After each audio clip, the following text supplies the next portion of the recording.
Welcome to today's deep dive. We know you are someone who loves to learn quickly but thoroughly, and today hmm we have curated an incredible journey just for you. We really have. It's a massive topic. It is.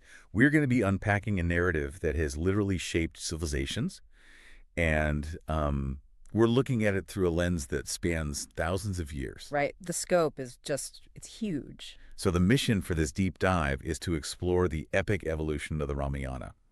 We are tracing it all the way from the original Sanskrit verses of the ancient Valmiki texts. The absolute foundation. Exactly, moving right through to its physical manifestation in the newly built Ram Mandir in Ayodhya, which includes its highly symbolic Balak Ram idol and those fascinating Treta Yuga botanical gardens. Which are incredible to read about. Oh, completely. And finally, we're going to leap into its cutting-edge digital future. Yeah. So looking at how it's shaped by artificial intelligence, virtual reality, and even video games. It really is an incredible scope. Just think about the sheer trajectory of this journey. We're looking at how a single narrative can leap from ancient palm leaves to a 3 billion-year-old physical stone and finally fragment into the pixels of digital hyperreality. It's wild. And to guide you through this, we are drawing on a really diverse stack of materials today. A very diverse stack. Yeah. We have an academic paper focusing on digital humanities and modern storytelling. We've got architectural and historical data detailing the Ayodhya temple. We also have specific botanical reports on the temple's landscaping project. Right. And deep dive transcripts from experts who have spent years, literally years, studying the original ancient Sanskrit texts of the epic. Okay, let's unpack this by starting at the absolute beginning. The Valmiki Ramayana. Exactly, because when you actually sit down with the academic translations of Valmiki's original Sanskrit, there is a surprising reality that immediately jumps out. Oh, yeah. It completely subverted my expectations. The original text, written by the great sage Valmiki, who was an actual contemporary of Rama, by the way, is remarkably different from the version of the story that pervades general popular culture. It really is. If you grew up watching the television shows or reading the comic adaptations, you are probably expecting certain, famous plot points. Like the Lakshman Rekha. Yes. The Oh. Lakshman Rekha, that famous protective line drawn in the dirt by Rama's brother to keep Sita safe. Or the specific mechanics of the floating rocks used to build the bridge to Lanka. Right. Well, neither of those elements are actually in Valmiki's original text. They aren't. They were added in later regional retellings. Exactly. And understanding why those elements are absent requires us to understand how Valmiki's text was originally categorized by ancient scholars. Which is fascinating. Valmiki's work is considered Itihasa. Right. In Sanskrit, that translates loosely to "thus it happened," meaning history told in a narrative story-based format. So it's not just a fairy tale. No, not at all. Valmiki wasn't sitting down to write a high fantasy novel filled with arbitrary magic systems.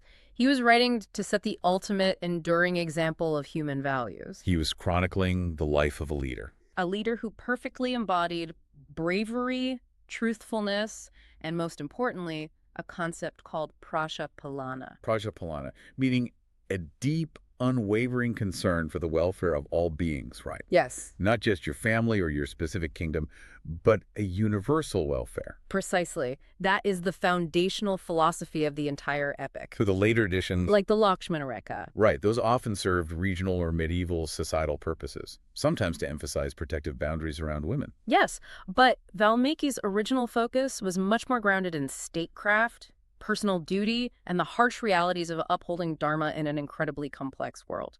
Which brings us to the Balakanda. The very first book of the text. Exactly, which literally lays the foundation for everything that follows.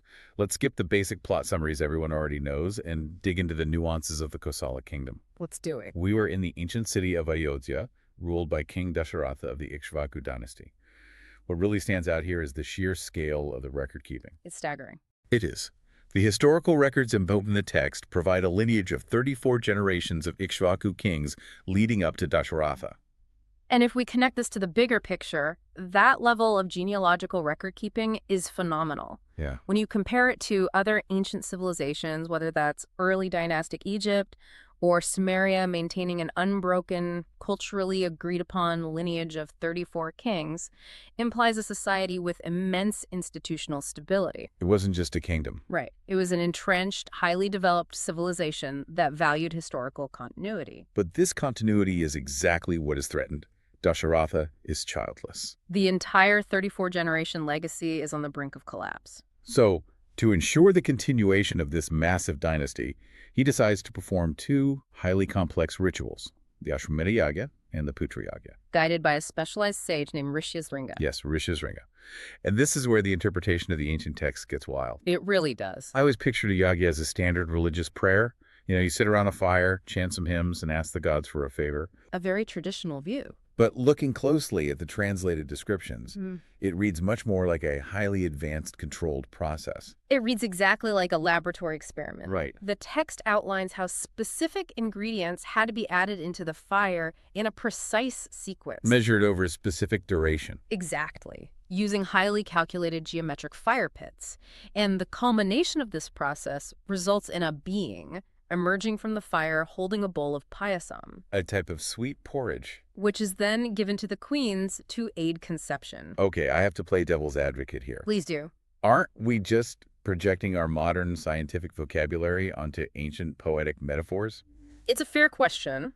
Because when they describe a glowing being handing over magic porridge, how do historians actually justify viewing that through the lens of ancient biotechnology or fertility treatments? It's a fantastic question, and it's the core of the debate among historians of ancient Indian science. So what's the counterargument? The argument isn't necessarily that they had IVF clinics with microscopes. The argument is that ancient societies might have possessed highly advanced empirical knowledge of organic chemistry, herbal medicine, and biological responses. Which they codified into the ritual language of the time. Precisely. When a society doesn't have the vocabulary for endocrine stimulation or hormonal fertility treatment, how do they document a successful, highly complex biological intervention? They describe it as a divine procedure. Involving a specialized sage, essentially a specialized physician administering a highly potent, precisely formulated compound represented by the payasam. Wow. And the rigid mathematical structure of the yagya fire pit itself suggests a deep understanding of thermodynamics and controlled combustion, not just blind faith. So it's about looking past the mythology to find the methodology. Well said. And whatever methodology Rishyasringa used, it worked. We get the birth of the four sons, Rama to Kausalya, Prarada to Kaikeyi. and the twins Lakshmana and Shatruna to Sumitra. They grew up receiving the absolute pinnacle of education. But the real inciting incident of the epic happens when Rama is just a teenager. The text specifies he's around 15 years old. Right, 15. When the powerful sage Vishwamitra arrives at court. And Vishwamitra isn't there for a diplomatic visit. No, he is not. He demands that the 15-year-old Rama be sent with him into the deep wilderness, specifically to his hermitage called Siddhashrama, Because his scientific and spiritual rituals are being disrupted. by two highly destructive beings, Maricha and Subahu. Now, Dasharatha is terrified. Naturally. He's terrified to send his young heir into mortal danger, but the pressure of Dharma, the duty of a king to protect the sages, forces his hand. Rama, accompanied by his shadow Lakshmana, departs. And it's on this journey that Vishwamitra passes down weapons training that completely shatters our conventional idea of ancient warfare. That really redefines it. I always pictured Rama fighting with standard wooden bows and iron-tipped arrows. That's the popular imagery. But the astras and shastras taught by Vishwamitra are described as hollow projectiles containing dormant fire or energy inside. Yeah. Furthermore, they couldn't just be fired by pulling a bowstring. They had to be triggered by very specific acoustic frequencies, Sanskrit mantras. like the famous Gayatri mantra created by Vishwamitra himself. This completely reframes how you visualize these ancient battles. Completely. When you read the exact Sanskrit descriptions of arrows transforming into beams of light, multiplying in midair, or releasing massive, localized explosive forces after a specific sonic mantra is chanted, That's mind-blowing. it raises profound questions. We are looking at descriptions of acoustic triggering mechanisms for advanced directed energy ballistics. Again, pushing back a little. Go ahead. Could this just be ancient hyperbole? Like a poet exaggerating how fast an arrow flew by saying it turned into a beam of light? It could be. That's always a possibility. But what fascinates archaeoastronomers and ancient technology researchers is the specificity. It details. Right. If it were just poetry, you'd expect vague descriptions of big fire. Instead, the text categorizes these weapons by their distinct blast radiuses, their specific environmental fallout, and the exact acoustic key required to arm them. That is very specific. And to put a timeline on this level of sophistication, researchers like Nilesh Oak have used the highly specific astronomical alignments detailed in Valmiki's text. You mean like star position? Descriptions of exact star positions, eclipses, and planetary transits during these battles. They use this data to date these events. And what did they find? Their calculations point to roughly 12,000 BC. 12,000 BC. That is fundamentally older than what standard history textbooks tell us about the dawn of human civilization in Mesopotamia. By a huge margin. If true, we're talking about a civilization that achieved an apex of technological understanding, encoded in Sanskrit, and then perhaps lost it in some pre-cataclysmic event. Which is why the Valmiki Ramayana is so vital. It might be a survival manual of a lost epoch. Wow. So armed with this profound technology, Rama successfully protects Siddhartha. Right. Following this, Vishwamitra takes them to the kingdom of Mithila, to the court of King Janaka, where the epic's emotional and philosophical anchor is forged. The meeting of Rama and Sita, Janaka has the Shiva Dhanush, a massive divine bow, and the test for Sita's suitors is to lift and string it. And young Rama doesn't just string it. No, he applies so much tension that this ancient colossal weapon snaps in half. A huge display of power. But what I find even more compelling than Rama's display of strength is Sita's origin. It's a crucial detail. In a society so obsessed with lineage, remember the 34 generations of the Ikshvaku dynasty, Sita has no known bloodline. Valmiki specifically describes her as an Iona. Yes, an Iona, meaning she was not born from a biological womb. King Janaka found her as an infant. While ritually plowing a furrow in the earth to prepare a piece of land, he adopted her immediately. Think about the philosophical weight of that. It's immense. The female lead of this massive epic, the embodiment of devotion and resilience, is an orphan born of the earth itself. It grounds the entire narrative. She doesn't derive her worth from a royal bloodline. She is a literal force of nature. And that resilience is tested the moment they return to Ayodhya. The transition from supreme triumph to total disaster is incredibly sudden. Very sudden. Dasharatha decides to crown Rama as the Yuvaraj, the successor. But Kaikeyi, manipulated by her maid Manthara, cashes in 2 old boons. To demand Faratsa's coronation. And Rama's immediate exile to the Dandaka forest for 14 years. And here we reach the absolute crucible of Dharma. The turning point. When Rama is told that his life is essentially over as he knows it, that he is losing the greatest empire on earth and being banished to the wilderness, his reaction defines the concept of stoic leadership. He doesn't argue. He doesn't argue. He doesn't leverage his immense popularity to stage a coup against his stepmother.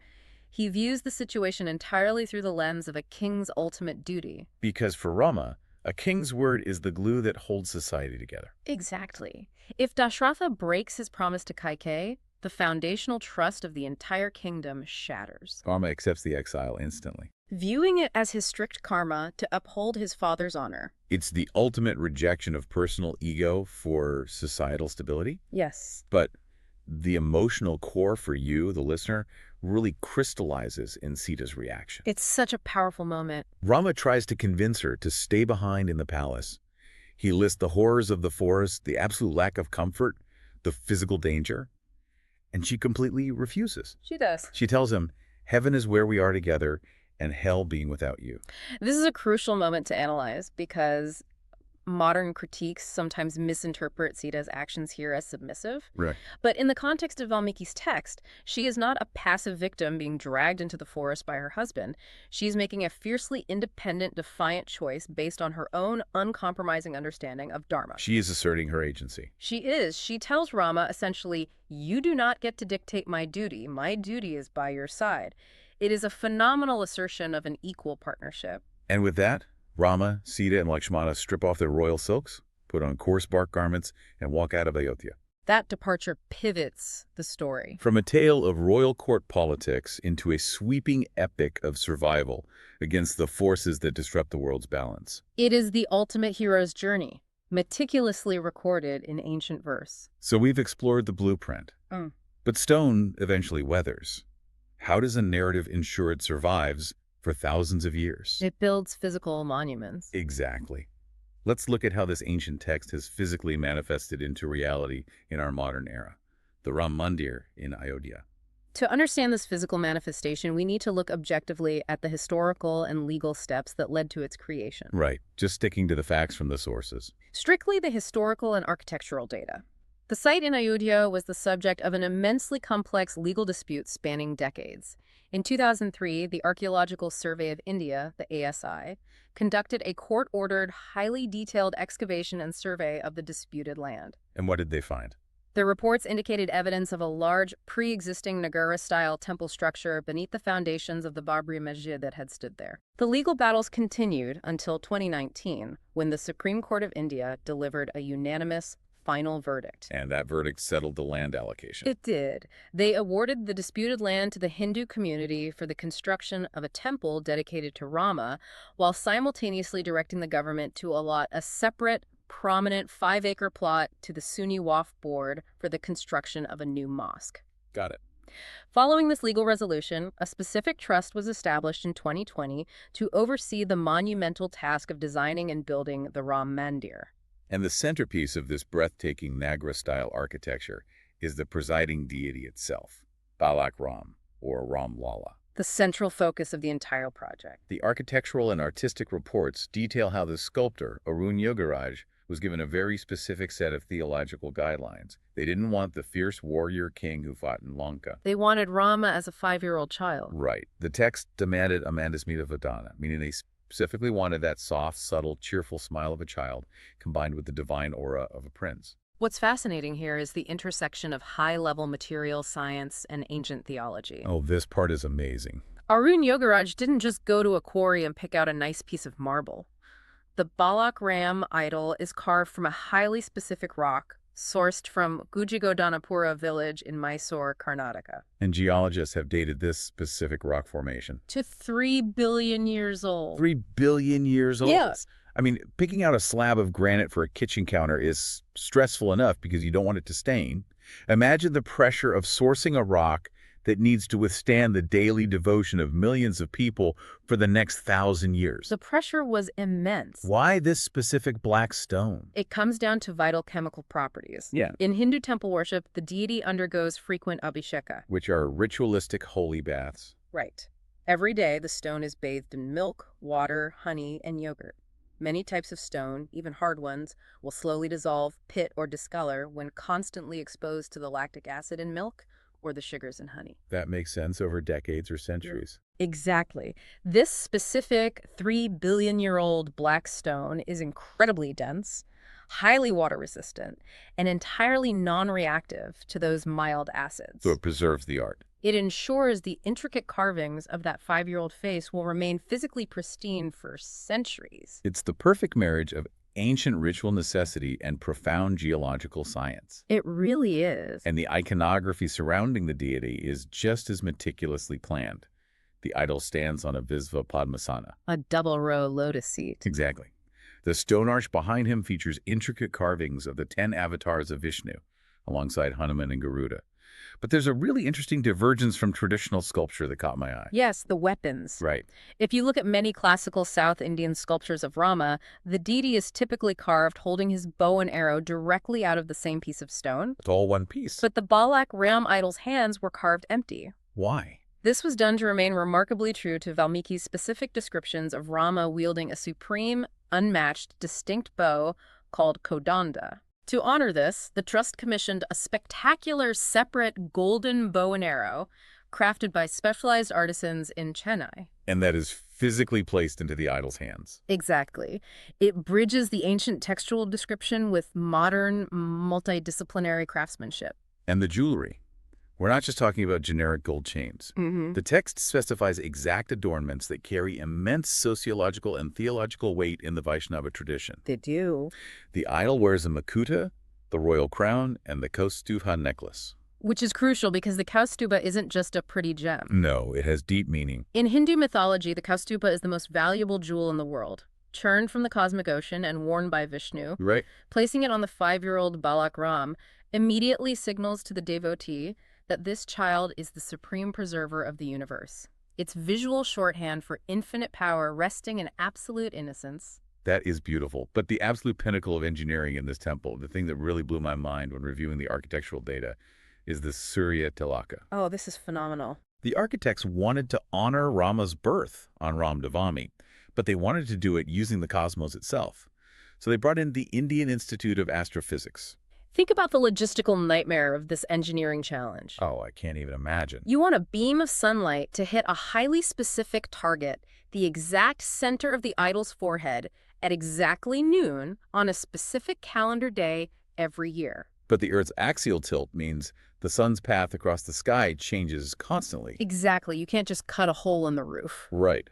So these astrophysicists designed a highly complex, precise apparatus using 4 specialized mirrors and 4 lenses integrated directly into the upper floors of the temple's architecture. And it uses zero electricity. Zero. It is purely mechanical and optical. Every year on Ramdavami, the sunlight enters the top floor, hits the first mirror, is focused through the lenses, bounces down a vertical pipe, hits another mirror. And is directed straight onto the 5-year-old deity's forehead for about 3 minutes. It is a profound testament to how this epic inspires humanity to push the boundaries of what is possible. It truly is. They built a non-electronic, mathematically perfect optical mechanism inside a traditional stone temple just to allow the sun god, Surya, who is actually the mythical progenitor of the Ikshvaku dynasty, to physically anoint his descendant on his birthday. It is a breathtaking blend of faith, ancient architectural principles, and modern astrophysics. It truly is. Yeah.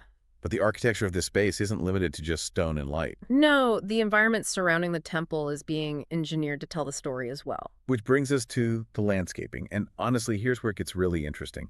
The Treta Yuga Botanical Gardens. When a massive complex like this is built, the standard procedure for the local forest department is to plant aesthetic flowers or fast-growing shade trees. Keep it simple. But the Ayodhya Forest Department, working with the Temple Trust, took a completely different approach.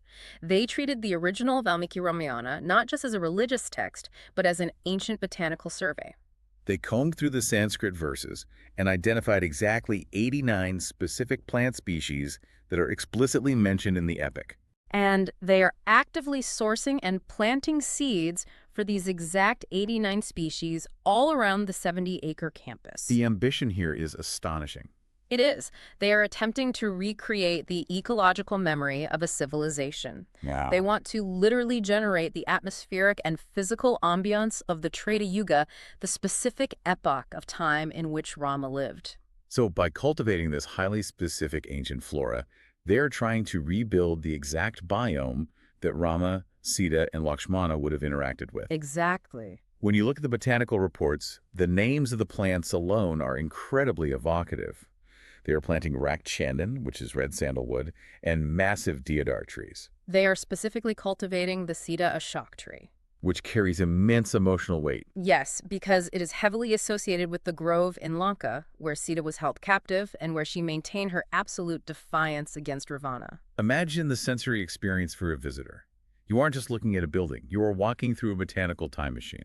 Every single shrub, every canopy, and every scent in the air has a specific narrative purpose. You can stand under the shade of the exact type of tree that provided shelter to the exiles in the Dendaka forest. And the Forest Department noted how difficult this is. They don't usually plant these rare, ancient species in standard plantation drives. Right, they have to find them first. They have had to actively source these specific seeds from deep within forests across different states in India.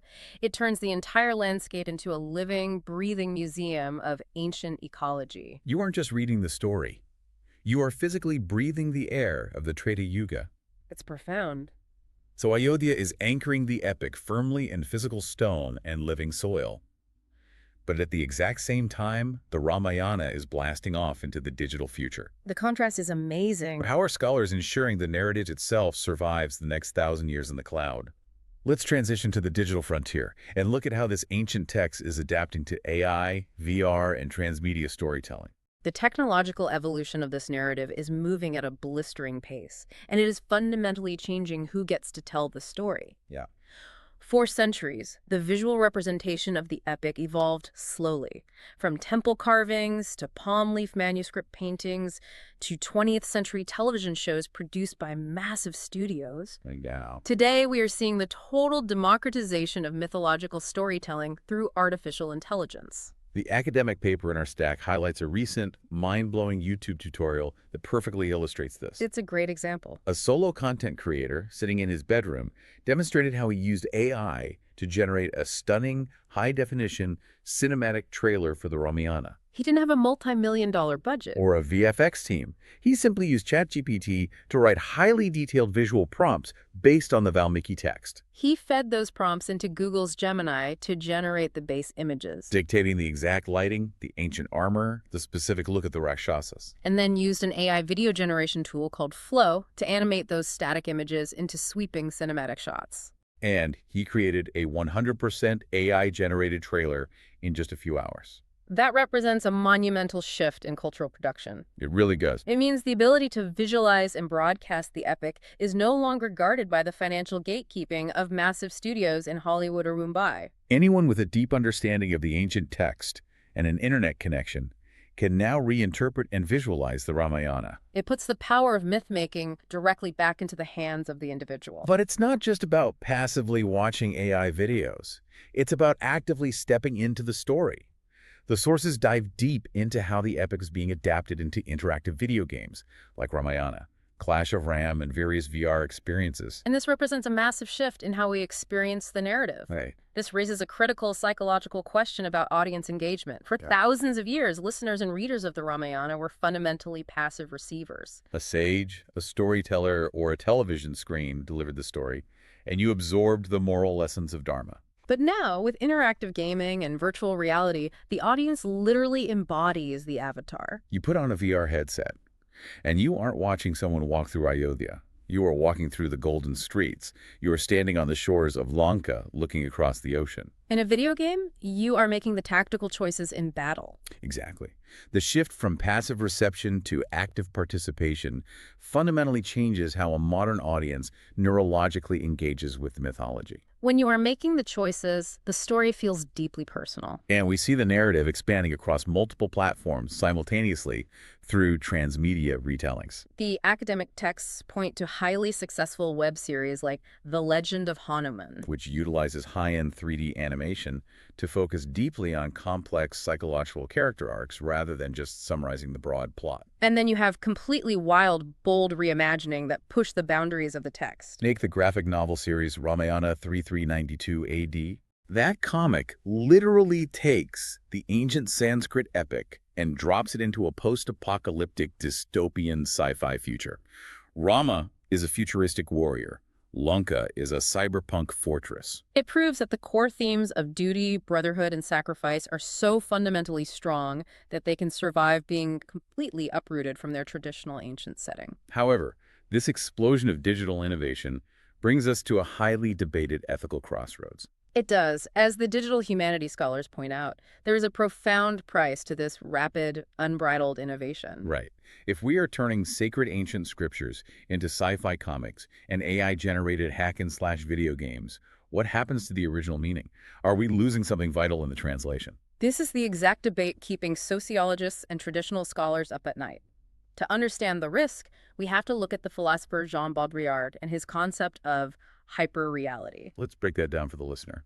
What exactly is hyperreality in this context? Baudrillard warned that in an age of advanced digital reproduction, the representations of a thing can eventually replace the reality of the thing itself. He called this the simulacrum. Give me an example. Think about a modern social media filter. A teenager might use a beauty filter so often that their filtered face becomes their perceived reality, and their actual face in the mirror feels wrong. Oh, wow. The digital copy has superseded the physical truth.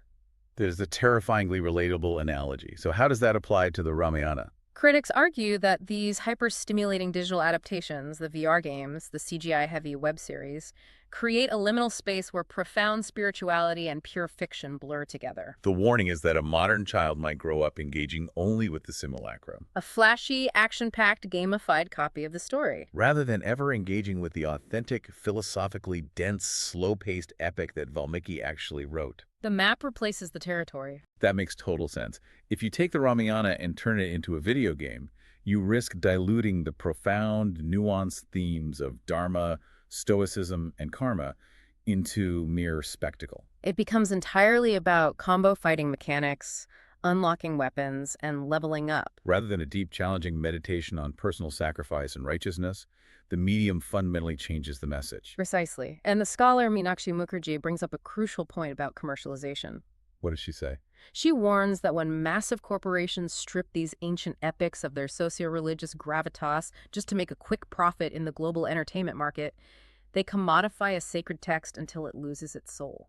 There's a very delicate, precarious balance between making an ancient story accessible to a modern audience and exploiting it for clicks and engagement. And this debate extends heavily into how characters are represented, particularly regarding agency, The academic papers highlight feminist critiques of these new media formats. bringing in perspectives from thinkers like Simone de Beauvoir and Ramayana scholar Paula Richman. For instance, there are modern transmedia shows like Sia K. Ram, which intentionally try to flip the script and center the entire narrative from Sita's perspective. Which is an admirable goal, Okay. but the critics ask a very tough, necessary question. Are these digital platforms truly offering progressive, nuanced reinterpretations that highlight Sita's incredible resilience and intellect? Or, despite the flashy new technology and the marketing spin, are they ultimately just reinforcing the traditional patriarchal narratives of the passive, suffering wife, just repackaged for a modern audience? Right. Just because the show was rendered in stunning 4K resolution doesn't mean the underlying socio-political message has actually evolved. It might just be rendering old biases in higher definition. It is a phenomenal tension. You have the ultimate traditional text colliding with the ultimate modern technology. But looking forward, the experts in our digital humanities source don't see this as a lost cause or a purely dystopian scenario. No, in fact, they look to the future and suggest that the ultimate balance between preservation and innovation might be achieved through even newer, decentralized technologies. They bring up blockchain and XR, right? Yeah. Extended reality.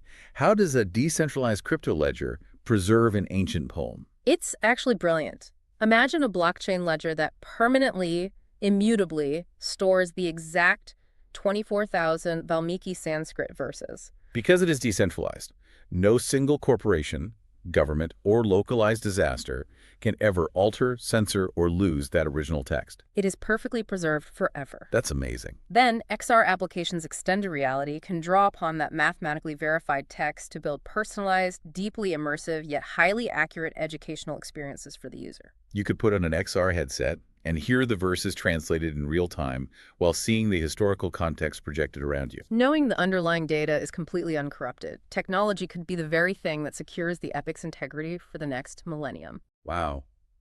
We have covered an immense amount of ground today. Let's summarize this incredible journey for you. We started by unpacking the raw foundational philosophy of Valmiki's ancient Sanskrit verses, We debated the possibility of ancient biotech in the Putriaga. explored the terrifying acoustic ballistics of Vishwamitra's weapons, and witnessed Rama and Sita's uncompromising commitment to Dharma and equal partnership. We then walked through the modern physical reality of the Ayodhya Ram Mandir. Standing before a 5-year-old deity carved from a 3-billion-year-old rock, illuminated by a beam of sunlight engineered by modern astrophysicists. We wandered through the living, breathing Treta Yuga botanical gardens, inhaling the scent of the Sita Ashok tree.